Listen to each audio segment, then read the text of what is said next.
وہ سیاسی جذبات اس کے اتنے بھڑک اٹھے کہ وہ اپنے مخالف کو دیکھ کر اپنے جذبات پر قابو نہیں رکھ سکا اور اس نے چور چور کے نعرے لگانے شروع کر دیا، نہیں، میں اس کو اتنا لائٹ نہیں لے رہا ہوں، یہ ایک صہیونی سازش ہے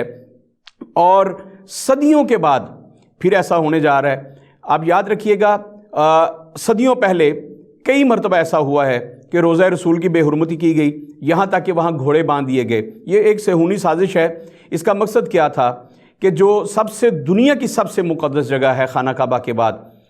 روضہ رسول، اس کی عصمت کو پامال کیا جائے، اس کے تقدس کو پامال کیا جائے اور اسے عام جگہوں کی طرح اسے بھی ایک جگہ بنا دیا جائے تاکہ لوگوں کو پتہ چلے کہ اس کی کوئی خاص خاصیت نہیں ہے، یہ بھی عام جگہوں کی طرح ہے جہاں ہم گھوڑا باندھ سکتے ہیں، جہاں ہم نعرے بازی کر سکتے ہیں، کچھ بھی کر سکتے ہیں، جہاں ہم گناہ بھی کر سکتے ہیں۔ خواتین و حضرات، میں اسے اسی سلسلے کی ایک کڑی سمجھ رہا ہوں۔ یہ ایک سوچی سمجھی سازش کے تحت ہوا ہے۔ ہماری ریسرچ ٹیم جو ہے وہ اس پہ سرچ کر رہی ہے، ہم اس پہ ایک ڈاکومنٹری بھی بنانے جا رہے ہیں اور ان لوگوں کو بے نقاب کیا جائے گا۔ اس وقت تک کی اطلاعات کے مطابق کہا جا رہا ہے کہ وہ شیخ رشید احمد صاحب کا نیفیو ہے جس نے یہ کیا، اور اس کے تانے بانے جو ہیں، اس کی سازش کی جو کڑی ہے وہ راول پنڈی سے ملتی ہے۔ راول پنڈی شیخ رشید صاحب کا حلقہ ہے، وہاں سے اسے حکم دیا گیا، وہاں پلاننگ ہوئی کہ جب یہ لوگ مسجد نبوی میں پہنچے تو آپ نے یہ کرنا ہے۔ خواتین و حضرات، اگر یہ بات بالکل ایسے ہے تو یہ انتہائی شرم کا مقام ہے، انتہائی شرمناک بات ہے۔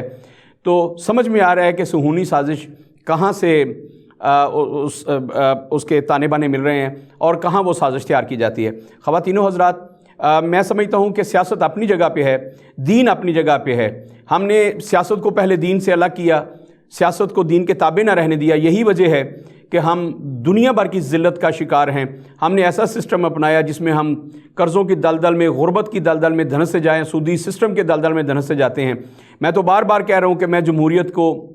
نہیں سمجھتا کہ وہ ہمیں وہ سب کو ڈیلیور کر سکتی ہے۔ اللہ رب العزت کا بنایا ہوا یہ سسٹم نہیں ہے، لیکن جیسے ہی ہم نے اس سسٹم کو اپنایا، چلیے مان لیتے ہیں جو دنیا کے جو انسان کے بنائے ہوئے سسٹم ہیں ان کے سب سے خوبصورت سسٹم یہ ہے، لیکن اس جمہوریت میں آ کے اب یہ جو سازش کی جا رہی ہے، چونکہ ہم نے اسلامی قوانین کے تابع نہیں کیا اپنی جمہوریت کو، اسی وجہ سے ہم دین سے تو پہلے ہی دور ہیں۔ اب ہم نے اپنے مقدس مقامات کی بے حرمتی شروع کر دی ہے، اور میں سمجھتا ہوں کہ اللہ رب العزت کا وہ جو فرمان ہے کہ تم اپنے نبی کے پاس جب جاتے ہو تو اپنی آوازوں کو اتنا بلند نہ کرو جو میرے نبی کی آواز سے بلند ہو، ورنہ میں تمہارے اعمال ضائع کر دوں گا اور تمہیں پتہ بھی نہ چلے گا۔ تو خواتین و حضرات، ذرا سوچئے گا، سیاست سے ہٹ کر ہم نے سوچنا ہے کہ جو ہم کر رہے ہیں یہ تو کوئی کافر بھی نہیں کر سکتا، نہ ہم اسے کرنے کی اجازت دیتے ہیں۔ کیا کسی کافر کو یہ حق حاصل ہے یا ہم یہ حق دینے کو تیار ہیں کہ وہ روضہ رسول پر آئے اور مجھ جیسے گناہ گار کو اس کے کسی ایک گناہ سے مخاطب کر کے وہ مجھے شرابی کہے، زانی کہے، چور کہے، لٹیرا کہے، سود خور کہے، کچھ بھی کہے، آپ کسی کو یہ حق دینے کے لیے تیار ہیں؟ مجھ جیسے گناہ گار کو کوئی کہے، آپ اپنے آپ کو اس جگہ پہ نہ رکھیے، آپ تو بڑے مقدس لوگ ہیں، آپ کو کوئی کیسے کہہ سکتا ہے، لیکن مجھ جیسے گناہ گار کو میرے گناہوں سے کوئی یاد کرے، آپ اسے اجازت دیں گے؟ خواتین و حضرات، ہم قطعی طور پر اجازت نہیں دیں گے کہ خانہ کعبہ کی حدود میں ویسے تو منع کیا گیا ہے کہ آپ کسی جگہ پر بھی کسی بھی انسان، یہ اللہ کے اور بندے کے درمیان کے معاملات ہیں جو گناہ ہیں، لیکن جنہوں نے اس ملک کو لوٹا، میں نے ہمیشہ اپنے پروگرام میں کہا میں کبھی کسی کی وکالت نہیں کرتا ہوں۔ اگر مریم اورنگزیب نے چوری کی ہے، ان کی پارٹی کے سربراہ نے چوری کی ہے، یا بہت سارے لوگوں نے چوری کی ہے، تو انہیں قرار واقعی سزا دی جائے۔ ہم تو اس فلسفے کے پیروکار ہیں، ہم تو اس فلسفے پہ کاربند ہیں کہ جس نے اس ملک کو لوٹا ہے، جس نے چوری کی ہے یا اس ملک کے ساتھ غداری کی ہے، اس کو قرار واقعی سزا ملنی چاہیے۔ لیکن یہ معاملہ اس وقت جو ہے مسجد نبی کی حرمت کا ہے، روضہ رسول کی حرمت کا ہے، تو میں بحیثیت مسلمان سمجھتا ہوں کہ میرے جذبات مجروح ہوئے ہیں اور میرے احساسات مجروح ہوئے ہیں، میرا عقیدہ مجروح ہوا ہے، میری عقیدت مجروح ہوئی ہے جو روضہ رسول کے ساتھ میری عقیدت ہے۔ اس طرح سے یاد رکھیے گا، اگر میں قانون نافذ کرنے والے اداروں سے اپیل کروں گا جو پاکستان کے ہیں، سعودی حکام کا تو اپنا معاملہ ہے، وہ تو اس پہ ضرور ایکشن لیں گے اور میرے خیال میں انہوں نے لے بھی لیا ہے، لیکن میں پاکستانی حکام سے،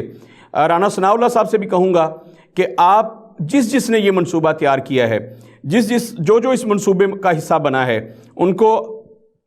قانون کے کٹہرے میں لائیں اور ان کو قرار واقعی سزا ملنی چاہیے۔ یاد رکھیے گا، اگر آپ سزا نہیں دیں گے تو پھر اللہ جو اپنے محبوب سے بہت زیادہ محبت کرتا ہے، جو اپنے محبوب کے شہر سے بہت زیادہ محبت کرتا ہے، پھر اللہ جو ہے اس کی لاٹھی حرکت میں آئے گی، اور پھر یاد رکھیے گا، پھر نہ آپ بچیں گے نہ میں بچوں گا۔ بے شک ہم اس کا حصہ نہیں تھے، اس سازش کا حصہ نہیں تھے، اس کارروائی کا حصہ نہیں تھے، اس عمل کا حصہ نہیں تھے، لیکن جب خدا کا عذاب آتا ہے تو پھر چھوٹے چھوٹے معصوم بچے بھی اس عذاب کو انہیں وہ عذاب جھیلنا پڑتا ہے، اس کا شکار ہوتے ہیں۔ تو ہم سب کو سوچنا پڑے گا کہ سیاست اپنی جگہ پر ہے، عمران خان سے محبت، نواز شریف سے محبت، زرداری سے محبت، مولانا فضل الرحمان سے محبت، یہ اپنی جگہ پر ہے، لیکن کیا یہ ساری محبتیں مل کر رسالت مآب صلی اللہ علیہ وسلم کو محبت کو کم کر سکتی ہیں یا اس کا نیم البدل ہو سکتی ہیں؟ ہرگز ایسے نہیں ہے۔ جب تک ہم اپنی جان سے، اپنے جان و مال سے اور اپنی اولاد سے زیادہ بڑھ کر رسالت مآب صلی اللہ علیہ وسلم سے محبت نہیں کرتے ہیں، ہمارا تو ایمان مکمل نہیں ہوتا۔ یہی فلسفہ اسلام ہے۔ تو یہ جو کچھ ہوا ہے یہ قطعی طور پر آئین کا مسئلہ نہیں ہے، چوری یا قانون کا مسئلہ نہیں ہے، نہیں، یہ میرے دین کا مسئلہ ہے۔ اور میں سمجھتا ہوں کہ جن لوگوں نے اس جرم کا ارتکاب کیا ہے یہ کائنات کا سب سے بڑا جرم ہے، انہیں قرار واقعی سزا ملنی چاہیے، شیخ رشید کا بھانجا ہو یا اس کا بھتیجا ہو یا شیخ رشید خود کیوں نہ ہو۔ جس کسی نے بھی یہ قبیح حرکت کی ہے، یہ گناہ عظیم کیا ہے، اس کو اس کی قرار واقعی سزا ملنی چاہیے۔ اگر ایسا نہیں ہوتا تو یاد رکھیے آنے والے دنوں میں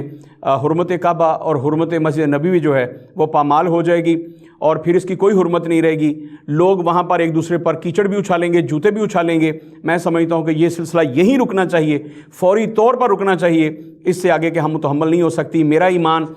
میرا عقیدہ، میری عقیدت اس سے زیادہ برداشت نہیں کر سکتی۔ میں آپ لوگوں سے بھی اپیل کروں گا جو میرے سننے والے ہیں کہ خدا کا واسطہ ہے، ہاتھ جوڑ کے آپ کے سامنے عرض کر رہا ہوں،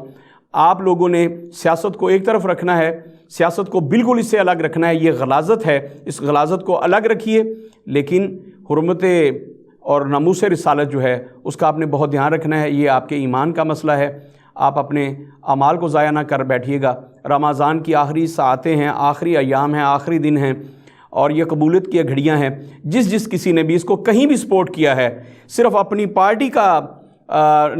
نریٹو لیتے ہوئے، ان کو چاہیے کہ وہ بھی توبہ استغفار کریں۔ جس نے بھی یہ کیا ہے اس نے اچھا نہیں کیا۔ اور جو یہ کہہ رہے ہیں کہ اگر چور کو ہم خانہ کعبہ میں یا مسجد نبی میں چور نہیں کہیں گے تو کہاں کہیں گے، آپ اپنے ایمان کی سلامتی کی دعا کیجئے۔ یاد رکھیے گا مسجد نبوی میں یا خانہ کعبہ میں کسی گناہ گار کو بھی، میں مفتی تو نہیں ہوں لیکن میں فتویٰ دیتا ہوں کہ جتنا مرضی گناہ گار ہو وہ، اس نے آپ کی آنکھوں کے سامنے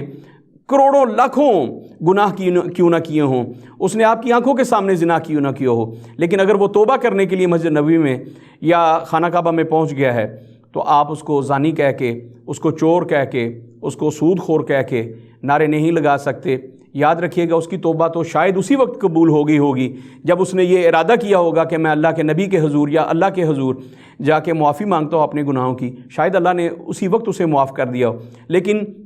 جس جرم کا آپ ارتکاب کر رہے ہیں شاید اللہ رب العزت اسے کبھی بھی معاف نہ کرے، آپ کے کسی بھی عمل کی وجہ سے آپ کو معاف نہ کرے۔